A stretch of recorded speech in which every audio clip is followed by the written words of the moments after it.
Something is hiding in the universe, and the longer we look for it, the more certain we become that we have already missed it. The universe produces black holes through one well-understood process. A massive star exhausts its nuclear fuel. Its core can no longer resist its own gravity, and it collapses, rapidly, violently, at the end of a long, stellar life. The black holes we have detected, the ones we can observe through their gravitational influence, the ones we have now imaged directly, all trace back to this same origin. They formed from stars. They formed late. They formed inside a universe that had already been running for millions of years. This is the standard picture, and for a long time it seemed complete. Black holes required stars. Stars required time. The sequence was fixed, but the early universe did not wait. Before stars existed, before the first atoms had fully cooled, before gravity had gathered enough gas to ignite a single nuclear reaction, density itself may have been enough. In the first fraction of a second after the Big Bang, the universe was not empty space with scattered particles. It was an extreme environment of compressed energy and matter, where localized regions may have been dense enough to collapse directly into black holes without any star as an intermediary. These objects are called primordial black holes. Not theoretical in the sense of being speculative, they emerge directly from the mathematics of early universe physics. Several independent models of the conditions after the Big Bang predict regions where density fluctuations exceeded the threshold required for gravitational collapse. If those regions existed, they would have produced black holes unlike any we have formed since. They would be small, not stellar mass objects measured in solar masses, but potentially much lighter. Some models predict primordial black holes in ranges as low as fractions of a gram, others in ranges that overlap with the mass window of asteroid-sized objects, or slightly higher. The mass range is not fixed. It depends entirely on when in the early universe the collapse occurred and how large the density fluctuation was. Here's the problem. We have never confirmed a single one. Not because the models fail. The models work. The problem is observational, and that gap between theoretical expectation and observational confirmation has been sitting at the center of cosmology for decades, widening rather than closing. Standard stellar black holes announce themselves. They consume matter from companion stars and produce X-ray emissions. They merge and produce gravitational waves. Their presence reshapes the orbits of everything near them. They are not invisible. They are electromagnetically loud in the right conditions and gravitationally detectable even when quiet. We have built an entire detection infrastructure around these signatures. Primordial black holes, at the low end of their predicted mass range, would produce none of these. A primordial black hole with an asteroid-level mass warps space-time locally, but not in a way our current instrumentation can isolate. It does not accrete material in a detectable way. It does not merge frequently enough to produce a gravitational wave signal we could separate from background noise. It moves through space as a gravitational presence so subtle that it would pass through the solar system without triggering a single instrument we currently operate. We would not see it. We would not hear it. We might not even feel it. But mass distribution in the universe does not add up. When cosmologists map the large-scale structure, the arrangement of galaxy clusters, filaments, and voids across billions of light years, the distribution of mass does not cleanly match the distribution of visible matter, plus the dark matter models calibrated to galaxy rotation curves and cosmic microwave background data. The discrepancies are not enormous. They are precisely the kind of residual anomalies that accumulate across measurements, that appear in overlapping data sets from independent instruments, and that resist resolution after systematic errors have been accounted for. Unusual mass concentrations appear where no luminous source exists and where standard dark matter modeling predicts a smoother distribution. In some regions, the inferred mass is too localized. In others, the large-scale flow of galaxy clusters, the way gravity pulls entire structures across hundreds of millions of light years, shows subtle deviations from what simulations produce when only conventional dark matter is included. None of these signals is definitive. Each one has a competing explanation, but they accumulate. The evidence gap mode of investigation applied to primordial black holes does not reveal a single dramatic absence. It reveals a structured pattern of small mismatches distributed across scale that are individually explainable and collectively difficult to dismiss. Primordial black holes have been proposed as a component of dark matter since the 1970s. The proposal is straightforward.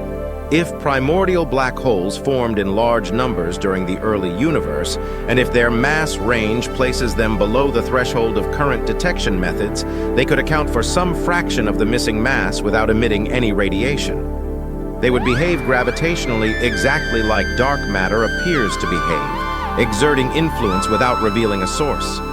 Decades of effort have not ruled this out. Some mass windows have been constrained.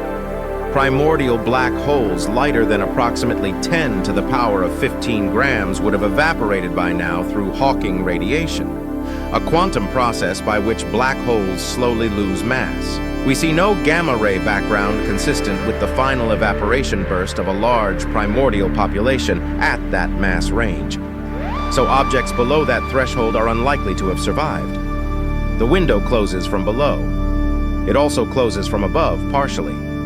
Observations of microlensing, the brief brightening of background stars when a massive object passes between the star and the observer, have constrained the primordial black hole population in several mass ranges. If large numbers of primordial black holes with masses comparable to the Moon or larger existed in the Milky Way's dark matter halo, microlensing surveys should have detected far more events than observed. The surveys found fewer. The window narrows from above. What remains is an intermediate range, roughly between asteroid mass and a small fraction of a solar mass, where neither constraint fully closes the door. The gap in this range is not absence of primordial black holes. It is absence of data capable of confirming or excluding them. Microlensing surveys require the lensing object to pass in front of a monitored background star within the observation window. Coverage is not complete. The statistical bounds from existing surveys constrain the abundance of primordial black holes, but do not eliminate them. A population at the lower end of the permitted mass range could exist at significant density while remaining entirely invisible to current survey instruments. Gravitational wave observatories detect merger events. If primordial black holes are distributed throughout the universe, some fraction should merge over cosmic time.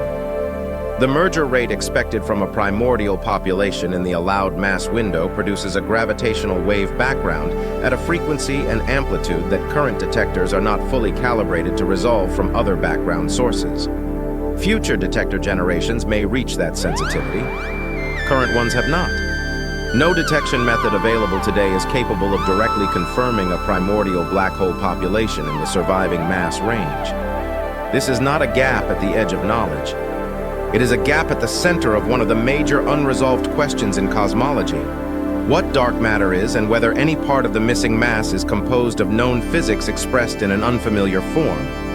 Primordial black holes are not exotic particles, not unknown forces, not modifications to gravity.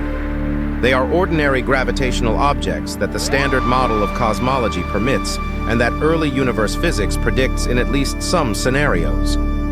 The disturbing possibility is not that they do not exist. The disturbing possibility is that they exist in large numbers, that they have been present since the first second of the universe's history, and that they have been moving through space, through galaxies, through the structures we have spent decades mapping.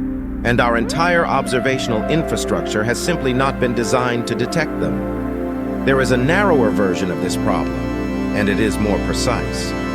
If even a small fraction of dark matter is composed of primordial black holes in the surviving mass window, the spatial distribution of dark matter would be clumpier on small scales than conventional particle dark matter models predict.